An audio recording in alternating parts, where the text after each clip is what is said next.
അസ്സലാമലൈക്കും, welcome back to my channel. ഇന്നത്തെ recipe എന്ന് പറയുന്നത് കോളിഫ്ലവർ തോരനാണ് ഞാൻ തയ്യാറാക്കാൻ പോകുന്നത്. ഞാനിവിടെ കോളിഫ്ലവർ കുറച്ചെടുത്ത് ക്ലീൻ ആക്കിയിട്ടുണ്ട്.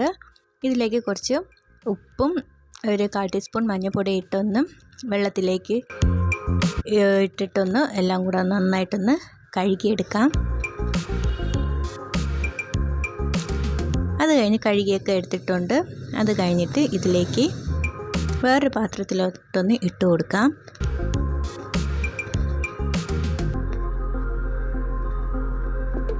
ഇതിലേക്ക് ഒരു ആവശ്യത്തിനുള്ള ഉപ്പും കൂടെ ഒന്ന് ചേർത്ത് കൊടുക്കുക. മഞ്ഞൾപ്പൊടിയും കൂടെ ഇതിലേക്കൊന്ന് ഇട്ട് കൊടുക്കാം.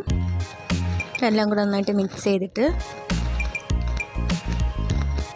നമുക്കൊന്ന് തിളപ്പിക്കാനായിട്ട് വെച്ച് കൊടുക്കാം. ഒരു തിള വരുമ്പോഴത്തേക്ക് തന്നെ നമുക്കിത് ഫ്ലെയിം ഒന്ന് ഓഫ് ചെയ്ത് താഴെ ഇറക്കി വയ്ക്കാം. അടുത്തതായിട്ട് ഞാൻ ഇവിടെ ഒരു കടായി എടുത്തിട്ടുണ്ട്. ഇതിലേക്ക് കുറച്ച് ഓയിൽ ഒഴിച്ച് കൊടുക്കുകയാണ്. ഇതിലേക്ക് ഒരു 1/4 ടീസ്പൂണ് കടുക് ഇട്ട് കൊടുക്കുന്ന. കടുക് പൊട്ടിയ ശേഷം ഇതിലേക്ക് ഒരു വറ്റൽ മുളകും കൂടി ഞാൻ ഇടുന്നുണ്ട്. പിന്നെ ഇതിലേക്ക് ഞാൻ ഒരു സവോളയും കുറച്ച് കറിവേപ്പിലയും കൂടെ ഒന്ന് ഇട്ട് കൊടുക്കുന്നുണ്ട്. എന്നിട്ട് എല്ലാം കൂടെ നന്നായിട്ടൊന്ന് വഴറ്റിയെടുക്കാം.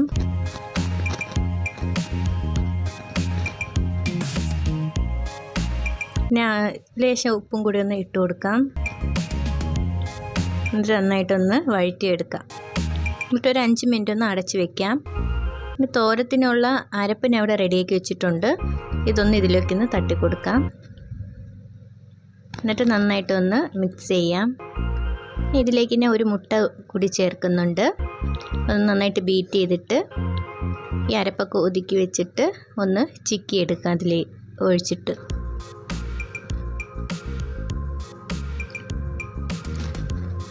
അങ്ങനെ ചിക്കി ഇതിലേക്ക് പിന്നെ നമ്മൾ കോളിഫ്ലവർ അരിഞ്ഞു വെച്ചിട്ടുണ്ട്. അതും കൂടി ഒന്ന് ഇതിലിട്ടൊന്ന് ഇട്ട് കൊടുക്കാം. അങ്ങനെ എല്ലാം കൂടെ ഒന്ന് നന്നായിട്ടൊന്ന് ചിക്കിയെടുക്കാം.